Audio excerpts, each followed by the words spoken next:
Have you ever wondered what is better, the camera or the lens? Here are two shots. One is a $400 camera with a $3,000 lens, and the other is a $6,000 camera with a $200 lens. Can you tell which is better? So, first thing I did, I come down to our office and I started rummaging around to find the most affordable camera I could find. For our Zoom calls, we use Canon 200Ds or Rebel SL2 in America, and I thought this was the perfect camera to use in this experiment. Next step was to find a lens. When we purchased the Canon 200D, in the box came its kit lens. These make around $150, $200 online. Perfection. Now for the expensive lenses, I'm going to use our cinema lenses, what are the DZO Film Pixar Zooms. And for the camera body, I'll use the Blackmagic Ursa Mini G2. The way I'm going to pair these up is I'm going to get the Canon C200D and the cinema zoom, and I'm going to get the Ursa Mini G2 and the kit lens from the Canon. I'm going to do 3 tests. One test will be outside under natural daylight. Second test will be inside with some film lights and some softboxes. And third test, I was shining lights towards the camera, doing some backlighting to see contrast and lens flaring. So this is a question I don't even know the answer to. I have an idea of what the outcome may be, but I'm actually looking forward to see the results myself. So let's not waste any more time and get into the first test.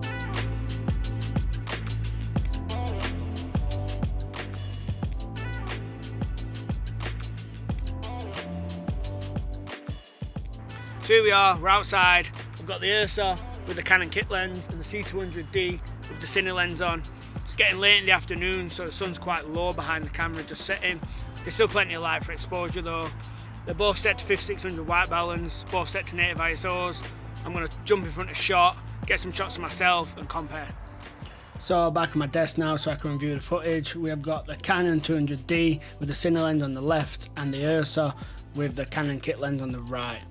First thing that's jumping out at me instantly is a massive green tint in the Ursa. Now cinema cameras do tend to lean into greens a bit more. That's common with the Aris and FX9s and stuff, and even the Ursa does, but not this. My jumper is just not that colour. And these are both set at the same white balance. I guess colours are not something you normally associate with when talking about lenses, but it just goes to show how much a bad lens can actually affect the colour science of the camera. There's the obvious stuff like the depth of field, that I'm really separated from the background. As the sun's hitting my face on the left, on the Canon 200D, it's just detail is gone. Maybe we could have lowered the exposure a bit, but it's battling. The detail in the trees behind would have been crushed either way.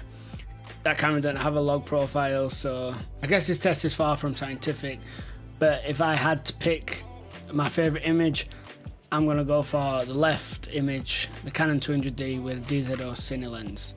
Let's look at some more shots. So these next tests, we was indoors. We had Amaron F22 flex light, a bit of bounce. We had a Nova P300C just hitting the roof with some ambience. Now this time we have the opposite way around. We have the C200D on the right and the Ursa on the left. For some reason this is much more even. I don't know if it's because it's like a high dynamic range situation with the window in the background, but the Ursa just seemed to perform better. But again, instantly I'm noticing the massive green tint. It's on the wall in the background, it's on my skin, it's on my jumper. It's casted over the entire image. Obviously you've got the sharpness of the Ursa. It's just way sharper. It's in the eyes, in my beard, everywhere. The fibres on my shirt, everywhere just looks more detailed. But the colours, the depth, the way the window blooms around my shoulders, around my hat, even almost the way it's rendering my skin tone. Again, if I had to pick a favourite image here, I'd probably go for the image on the right. For this test I had the Aperture 600X with its lens. I had the light dimmed to 1% and I was just shining it around, trying to hit the lens, see how it flares, see how the centre of the camera reacted. As you can see, obviously, we have the Canon on the bottom and the Ursa on the top. The Canon just can't handle the light. There's no detail in the light. It's blowing out instantly. As soon as the light hits it, it just overexposes. Again, I'm still leaning towards the Canon with the cine lens here. I just think it's delivering a more pleasant image. I don't know if it's from the way I'm separated from the background or the way my skin looks. I'm not sure. Something about it The green tint maybe putting me off of the Ursa image. Yeah, for me this is a clear win for the DZO Cine lens with a Canon 200D. So it's been a couple of days now and I've had a little bit of time to reflect. Just to get some outside opinions, I did drop some screenshots from this test in our group chat, and it was a pretty unanimous win for the Canon C200D with a DZO film lens. I did think the lens would win this challenge, to be honest, but it did surprise me at the amount of difference it made. The main surprise I got was the way that the cheap lens really affected the colours, and that's not normally something we associate with colour science from a camera.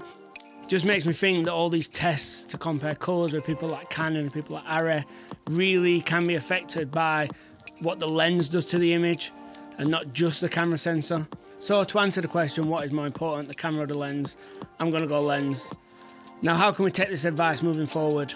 For me, when working with our production company and I get a budget to hiring equipment, it might be the case of instead of hiring a Arri or a Venice, I hire some Cine lenses that are much better than the ones we have. Maybe with everyone chasing the latest mark of their camera with the latest features and autofocus and low light performance, what you really benefit from is upgrading your lenses. As one, they hold their value a lot more and don't devalue as much as a camera body. But two, as this test shown, they actually have a massive input on your overall image quality. But this is all personal preference. Maybe you like the Ursa image better, maybe you think we missed something. Please comment below letting us know. I would love to do a part 2 to this video, diving deeper into the tests. If you want to find out more of the lenses and find out how we dropped one out in a moving van, click here.